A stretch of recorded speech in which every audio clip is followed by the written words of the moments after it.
Westmount rises like a well-tailored memory on the southern slope of Mount Royal, an enclave shaped by stone walls, elm-lined avenues, and houses that seem to have been stitched together out of the same Victorian imagination.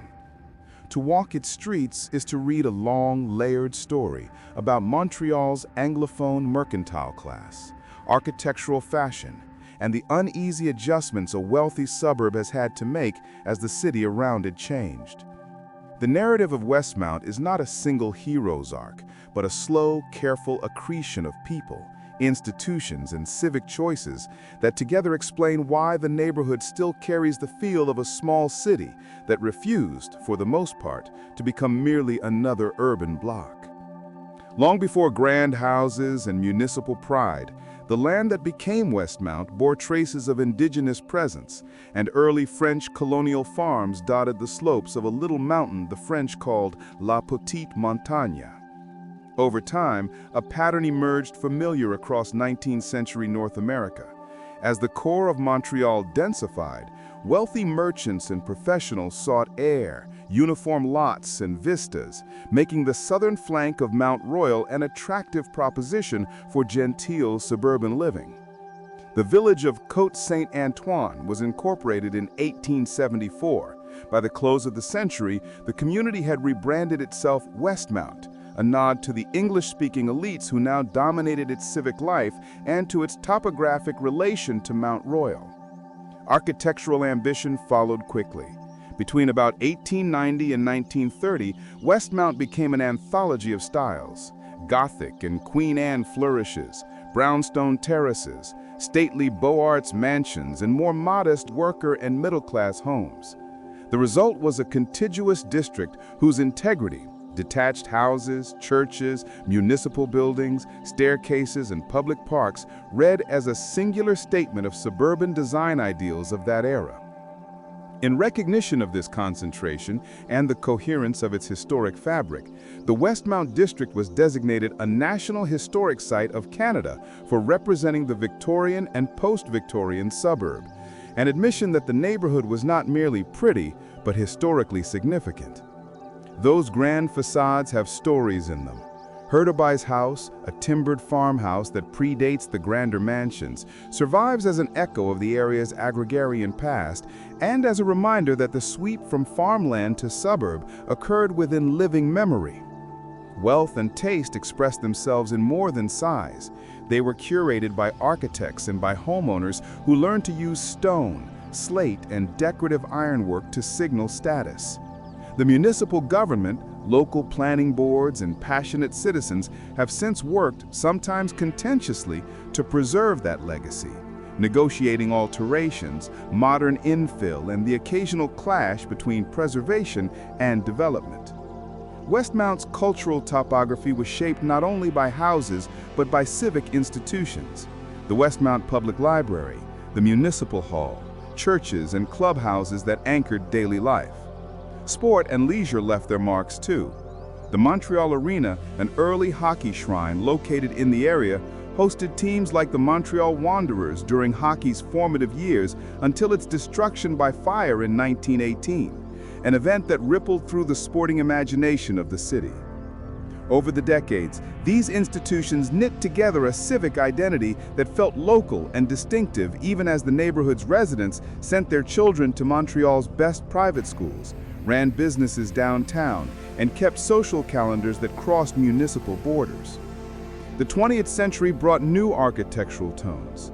In the 1960s, Westmount's skyline briefly flirted with international modernism when Ludwig Mies van der Rohe designed Westmount Square, a set of towers and an underground concourse that introduced curtain walls and the international style to the neighborhood's vocabulary.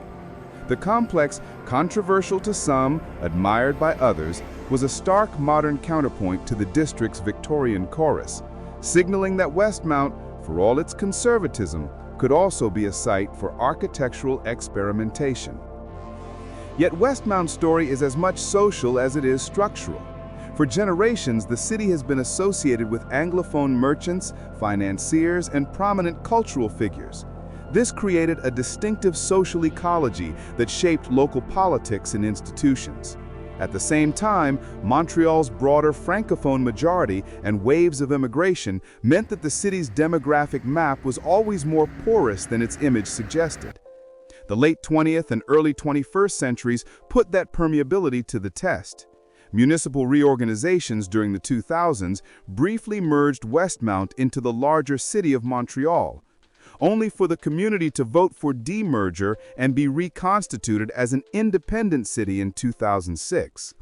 That political drama underlined a persistent theme in Westmount's history: tensions between local autonomy and metropolitan integration. Preservation has become a defining civic habit. From formal heritage studies to community activism, debates about which buildings to save and how to allow sympathetic development have animated civic life. Cultural shifts have also remade the texture of daily life. As some large houses were subdivided into apartments or converted to institutional use, the social geography diversified. New families, professionals, and seniors shared blocks formerly dominated by single households. Parks and public stairways, those intimate connectors in a hilly city, became stages for informal community encounters. Dog walkers, school children, and neighbors stopping to chat. At the same time, Westmount's strong civic services and municipal amenities preserved a quality of life that continued to attract those who prized urban comfort with suburban calm. The result is a place that still looks like a Victorian suburb on the surface, but now functions with the complexity of 21st century urban life. Looking forward, Westmount faces the familiar dilemmas of historic suburbs everywhere. How to balance conservation with the need for gentle densification. How to sustain an inclusive civic life when property values place entry beyond many. And how to adapt public spaces without losing the sense of an ordered, tree-lined community. The city's efforts at heritage designation, careful planning, and public programming suggest a willingness to negotiate those tensions rather than deny them. That disposition, practical, prideful, and municipal, has been the through line from Côte Saint-Antoine's farmhouses to the present. The place reads as a conversation across time, between settlers and planners, between preservationists and developers, between the people who sought privacy and those who demanded public life. That conversation continues, and its persistence itself is a testimony. Westmount endures not as an untouched relic, but as a city neighborhood that remembers how to tell its past while still inventing a future. I hope you've enjoyed this video. This channel has more videos of Montreal in the Montreal playlist, which is linked in the description below the video. The channel also has more videos of my adventures bicycling through Latin America, Southeast Africa, Central and Eastern Europe, and I have playlists for all those countries that I've traveled through, available on this same channel, Hum of the Earth.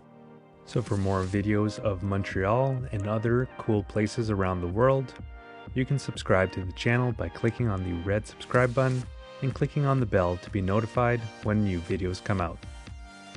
Thanks for watching. Have a good one.